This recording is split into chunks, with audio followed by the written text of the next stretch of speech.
O que é o Teorema de Stokes e como a gente usa esse teorema no cálculo de integrais de superfície ou de linha? Vamos lá entender? Oi gente, meu nome é Esther Velasquez e sejam bem-vindos a mais um vídeo do canal Matemateca. Nessa aula a gente vai entender tudo sobre o Teorema de Stokes e como a gente usa esse teorema aqui no cálculo vetorial, tá bom? Então antes de começar, já curte aí embaixo, se inscreve no canal e vamos lá! Gente, para a gente falar sobre o Teorema de Stokes, vamos relembrar o que a gente viu lá atrás no Teorema de Green, quando a gente aprendeu a calcular integrais de linha. No Teorema de Green, a gente relacionou a integral de linha em torno de uma curva fechada C com a integral dupla na região D delimitada por essa curva. Ou seja, a gente relacionou a integral de linha nessa curva aqui com uma integral dupla da região delimitada aqui dentro. A gente transformou uma integral de linha em uma integral dupla usando o Teorema de Green. Ou seja, falando em outras palavras aqui, a gente estava relacionando o que estava fora, o delimitador ali, que era a curva, né, com o que estava dentro, que é a região delimitada aqui. Uma integral de curva se transformou em uma integral dupla, uma integral da região. Agora, vamos generalizar isso que a gente viu no Teorema de Green. Imagina que aqui no espaço, no R3, eu tenho uma determinada superfície S, que essa superfície tem uma orientação. Então, por exemplo, eu escolhi a orientação aqui com os vetores normais apontando para cima. A gente aprendeu nas aulas anteriores que se a gente tiver um campo vetorial F passando aqui por essa superfície, a gente consegue calcular o fluxo desse campo através da superfície S. E a gente faz isso usando a integral de superfície, né? Mas ao invés de pensar na superfície propriamente dita, eu quero fazer o seguinte, eu vou pensar na fronteira dela. Então, na região que está delimitando aqui onde começa e onde termina a nossa superfície. Quando eu traço aqui a fronteira da minha superfície, isso se torna uma curva, certo, gente? A gente tem uma curva aqui, que era o delimitador daquela superfície S. E uma definição que eu vou te dar aqui é que a gente vai falar que essa curva tem orientação positiva se acontecer o seguinte, se quando você anda ao redor dessa curva, na mesma orientação do vetor normal, ou seja, se o vetor normal está para cima, você também está para cima, você não vai andar aqui de cabeça para baixo, né? Se quando acontece isso, a superfície está sempre à sua esquerda, ou seja, a curva que está delimitando a sua superfície tem orientação positiva se quando você dá a volta aqui, a superfície está sempre na sua esquerda. Agora, se quando você der a volta, a superfície estiver na sua direita, você vai falar que a curva tem orientação negativa, tá bom? Legal, agora que a gente viu essa definição, por que eu tô falando da fronteira da superfície S? Porque, mais uma vez, a gente vai relacionar o que tá fora, o que tá delimitando, sendo a fronteira, com o que tá dentro, que é a nossa superfície, tudo isso aqui que tá aqui dentro. Então, assim como no Teorema de Green, a gente relacionou a integral de linha com a integral da região aqui dentro, agora no Teorema de Stokes, a gente vai relacionar uma integral de superfície com a integral da curva fronteira dessa superfície. Então, a gente vai olhar para uma superfície, assim, por exemplo, e a gente vai relacionar a integral de superfície com a integral da curva que é a fronteira da sua superfície. Então, como vai funcionar esse teorema? O que ele vai falar pra gente? O Teorema de Stokes, gente, é uma generalização do Teorema de Green. Ele vai falar pra gente que se a gente tiver uma superfície S, que seja orientada, lisa por partes e com fronteira formada por uma curva C, que é fechada, simples, lisa por partes e com orientação positiva, a gente vai poder falar que a integral de linha de um campo F ao longo da curva C é a mesma coisa que a integral de superfície do rotacional desse campo F. Lembra do rotacional que a gente viu lá nas aulas anteriores também? Aqui a gente vai estar relacionando a integral de linha com a integral de superfície do rotacional. Então, só deixando claro algumas definições aqui. A superfície tem que ser orientada, ou seja, na sua superfície você tem que ter bem claro para onde estão apontando os vetores normais, se é para um lado ou para o outro.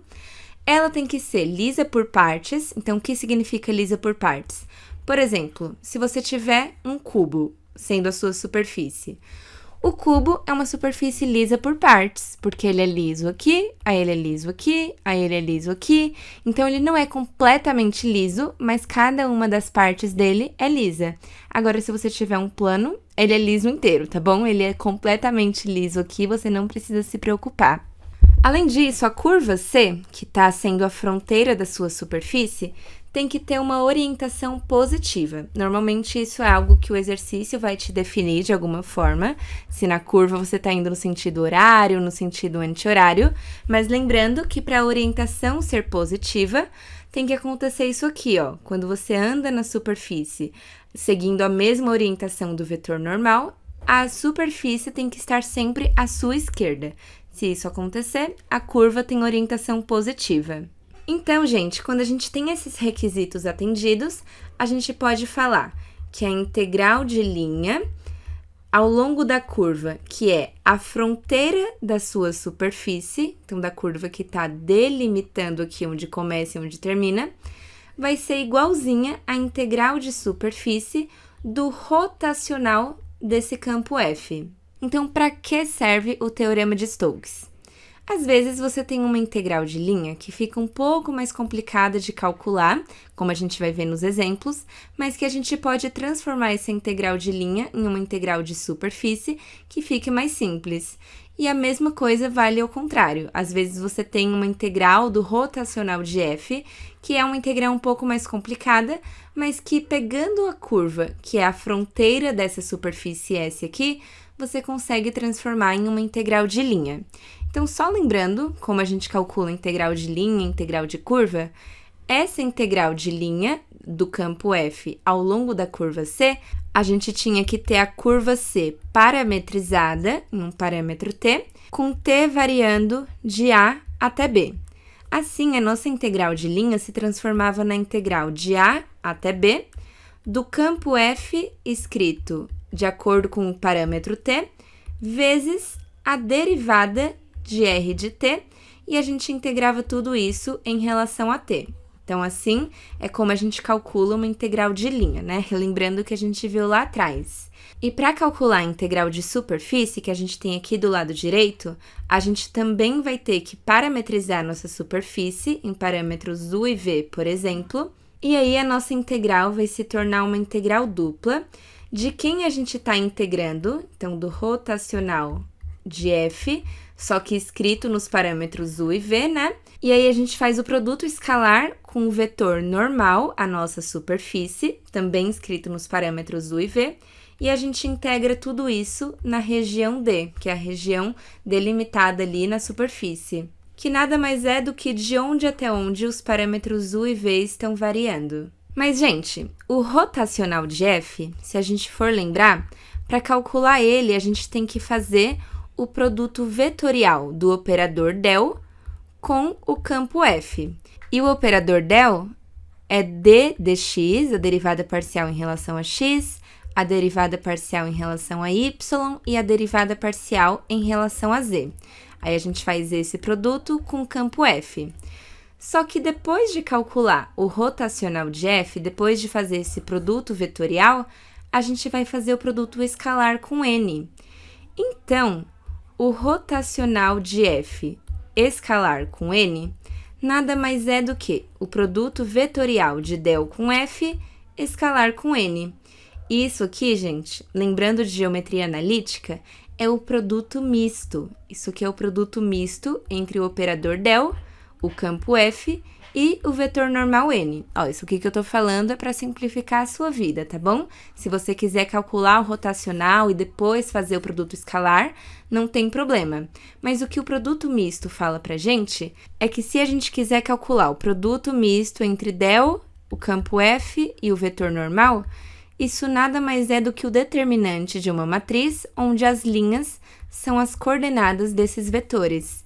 Então, o determinante de uma matriz onde a primeira linha é o operador del, então ddy e ddz. Na segunda linha, a gente coloca os componentes do campo f, fx, fy e fz. E na terceira linha, os componentes do vetor normal, N1, N2 e N3. Calculando o determinante dessa matriz, você vai obter exatamente quem você precisa colocar aqui dentro da sua integral para resolver essa integral dupla. Tudo bem, gente? Então, aqui só uma outra técnica para você chegar no mesmo integrando que você precisa aqui dentro. Depois é só escrever com os parâmetros u e v e tá tudo certo. Então, são duas opções. Ou você calcula primeiro o rotacional de f, fazendo aquele determinante, o produto vetorial, né? E aí, faz esse produto escalar com o vetor normal, é a primeira opção. Ou a segunda opção, que é você calcular o produto misto, que você já está fazendo direto, o rotacional e o escalar com o vetor normal. Então, você calcula o determinante dessa matriz aqui. Gente, antes de a gente continuar a nossa aula, eu quero fazer um convite para você conhecer a nossa plataforma Mathematech Academy. Lá você conta com várias aulas, exercícios de cálculo vetorial e outras matérias do seu curso, além de uma comunidade onde você pode enviar suas dúvidas, exercícios e provas antigas para serem resolvidas na plataforma. Então, para fazer parte, é só clicar aqui no link da descrição, matemateca.com, e conhecer as nossas opções de planos. Eu espero vocês lá, tá bom? Mas então, vamos ver esse exemplo aqui para a gente entender melhor, gente. A gente quer usar o teorema de Stokes para calcular a integral de superfície do rotacional do campo F na superfície S, sabendo que esse é o campo F, um campo vetorial, né?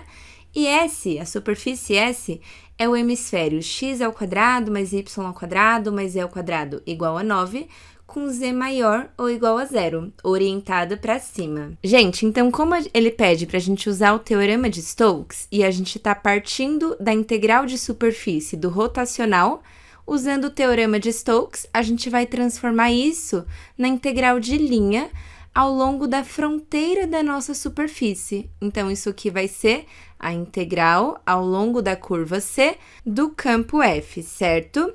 Agora, a gente precisa achar as informações, né? Primeiramente, quem é a curva C? Quem é a curva onde a gente vai estar integrando aqui? Segundo, qual é a parametrização que a gente vai fazer para essa curva C? Porque a gente precisa parametrizar para substituir aqui na integral de linha, né? Então, vamos responder essas perguntas agora. Primeiro, vamos encontrar quem é a curva C, onde a gente vai integrar aqui. A gente tem a superfície S, que é o hemisfério x ao quadrado mais y ao quadrado mais z ao quadrado igual a 9, que é uma esfera de raio 3, né? Porque aqui é 3 ao quadrado. Só que ele está pegando apenas z maior ou igual a 0. Então, a gente está pegando só a parte de cima da esfera, certo? Como se a gente cortasse a esfera só na parte de cima. Então, essa é a superfície que a gente estava integrando antes, quando a gente ainda queria a integral do rotacional. Mas como a gente quer usar o teorema de Stokes, a gente vai transformar isso em uma integral de linha. Então, para transformar em uma integral de linha, a gente precisa encontrar quem é a curva que está delimitando a nossa superfície. Então, é essa curva aqui embaixo, né? Ela que define quando nossa superfície começa e quando nossa superfície termina. Aí você fala, e se fosse essa curva aqui? Não, gente, é a fronteira da sua superfície, tá bom? Ó, imagina que a sua superfície, você vai pegar a fronteira dela. Então, essa parte aqui que está decidindo o limite da sua superfície. Então, a nossa superfície é a parte da esfera de raio 3, quando z é igual a 0, quando a gente está aqui no chão, né? Então, x ao quadrado mais y ao quadrado mais 0 ao quadrado igual a 9, e, portanto, é x ao quadrado mais y ao quadrado igual a 9. Então, a gente tem uma circunferência aqui no chão, aqui no plano xy, né? E essa circunferência tem raio 3. Então, é essa região que a gente tem aqui sendo a fronteira da nossa superfície. E a curva em si, que está delimitando essa fronteira, é justamente essa linha, a linha aqui da nossa circunferência exata. Então, a curva fronteira da nossa superfície é a circunferência x ao quadrado mais y ao quadrado igual a 9. Legal, então a gente já sabe quem é a curva onde a gente vai calcular essa integral de linha, né? Então, agora vamos para o segundo passo, que é parametrizar essa curva. Como a gente parametriza uma circunferência, gente? Vamos chamar aqui nossa curva de r de t.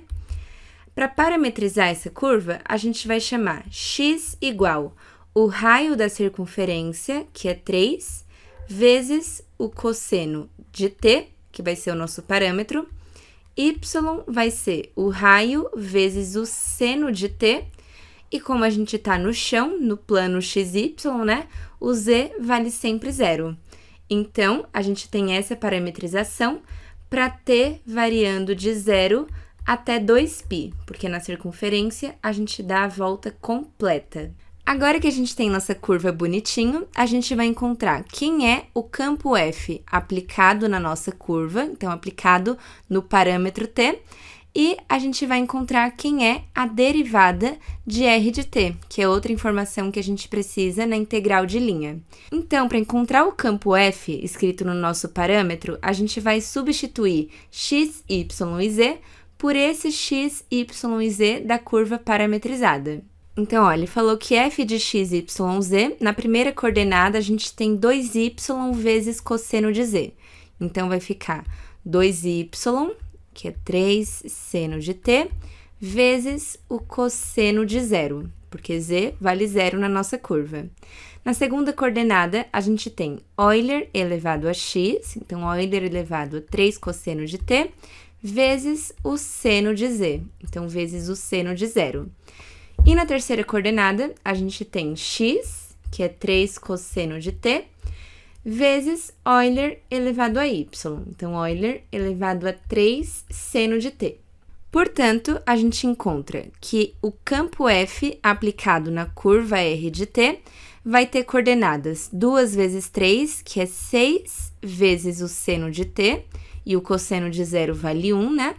Aí aqui, seno de 0 vale 0, então vai zerar tudo. E na terceira coordenada, 3 vezes o cosseno de t vezes Euler elevado a 3 vezes o seno de t. Então, esse é o campo f aplicado na nossa curva, que é uma das coisas que a gente precisa para calcular a integral de linha. E agora, a gente vai encontrar quem é o r' de t. Então, a gente vai derivar cada componente de r de t. Então, na primeira componente, a derivada de 3 cosseno de t é menos 3 seno de t. Na segunda componente, a derivada de 3 seno de t é 3 cosseno de t. E na terceira componente, a derivada de 0, que vale 0. Então, já temos a outra informação que a gente precisa para substituir na integral de linha. Então, por fim, a gente pode calcular a integral de linha, que vai ficar a integral de onde até onde o parâmetro está variando, o nosso parâmetro vai de 0 até 2π, do campo f aplicado em r de t, escalar com a derivada r' de t, tudo isso em relação a t. Então, a gente tem a integral de 0 até 2π, o campo f aplicado em r de t, a gente encontrou que é 6 seno de t, 0 e 3 cosseno de t vezes Euler elevado a 3 seno de t. E a derivada r' de t, a gente encontrou menos 3 seno de t, 3 cosseno de t e 0. Tudo isso em relação a t. Então, vamos fazer esse produto escalar para a gente encontrar quem é o termo que a gente vai integrar. Então, primeiro vezes o primeiro, 6 vezes menos 3 dá menos 18, seno vezes seno dá seno ao quadrado de t. Mais o segundo vezes o segundo, 0 vezes 3 cosseno vai dar 0, mais o terceiro vezes o terceiro, que também vai dar 0. Então, no final das contas, a gente quer a integral de 0 até 2π de menos 18 seno ao quadrado de t. Então, olha só, gente, a gente saiu de uma integral de superfície do rotacional do campo f e, usando o teorema de Stokes, a gente caiu na integral de linha do campo f ao longo da curva C, que é a curva fronteira da nossa superfície. Então, a gente só encontrou aqui as informações que a gente precisa para calcular uma integral de linha, né? E agora é só resolver essa integral. Lembrando que a integral de linha se transforma em uma integral simples de uma variável. Então, vamos lá. Quem é a integral de menos 18 seno ao quadrado de t? Colocando menos 18 para fora, isso é a mesma coisa que menos 18 vezes a integral do seno ao quadrado de t. Só que seno ao quadrado de t, usando relações trigonométricas, é a mesma coisa que 1 menos o cosseno de 2t dividido por 2. Então, a gente tem menos 18 vezes a integral de 0 até 2π de 1 sobre 2 em relação a t, menos 1 sobre 2 vezes a integral de 0 até 2π do cosseno de 2t. Então, a gente separou em duas integrais aqui, tá bom? Lembrando que a integral da subtração é a subtração das integrais. Então, a gente fica com menos 18 vezes a primitiva de 1 sobre 2 em relação a t, é 1 sobre 2 vezes t, né? A primitiva de uma constante é a própria constante vezes a variável.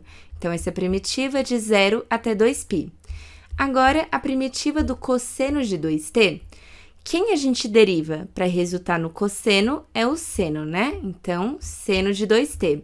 Só que aí a gente divide por quem está multiplicando t, que é o 2. Então, seno de 2t sobre 2, calculado de 0 até 2π. Então, a gente tem menos 18 vezes, substituindo t por 2π aqui, vai ficar 2π sobre 2. E substituindo t por 0, vai zerar.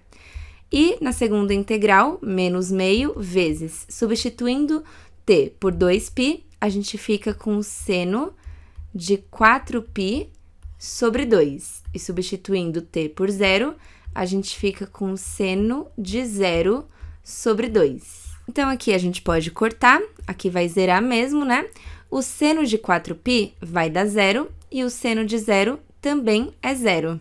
Então, como toda essa parte vai zerar, sobra só esse π aqui e o nosso resultado final é menos 18π.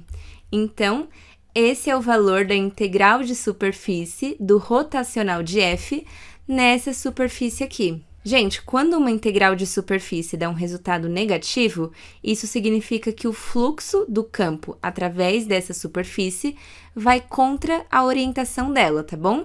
Então, se a orientação dela tá assim para cima, o fluxo do campo que passa aqui vai contra essa orientação, tá bom? Mas a gente nem precisou calcular uma integral de superfície para resolver isso. A gente fez simplesmente a integral de linha ao longo dessa curva C, e isso já deu o resultado pra gente. Inclusive, gente, se você tivesse outra superfície aqui, que tivesse essa mesma fronteira, por exemplo, se você tivesse aqui um cilindro, que a fronteira fosse exatamente essa mesma curva C, o resultado ia ser o mesmo, tá bom? Ou então, se você tivesse uma superfície completamente diferentona aqui, mas a fronteira fosse essa mesma curva C, a integral de superfície do rotacional de f através dessa superfície S ia ser exatamente a mesma coisa que a gente acabou de encontrar, tá bom? Então, se você tem diferentes superfícies, só que todas com a mesma fronteira, a mesma curva de fronteira, isso aqui vai dar a mesma coisa. A integral de superfície do rotacional vai ser a mesma integral de curva daqui de baixo. Bom, gente, então foi isso no vídeo de hoje. Eu espero que vocês tenham gostado. Não esquece de curtir, se inscreve no canal, compartilha com seus amigos e já me segue lá no Instagram para ficar por dentro de tudo, tá bom? Então a gente se vê no próximo vídeo, gente. Beijo!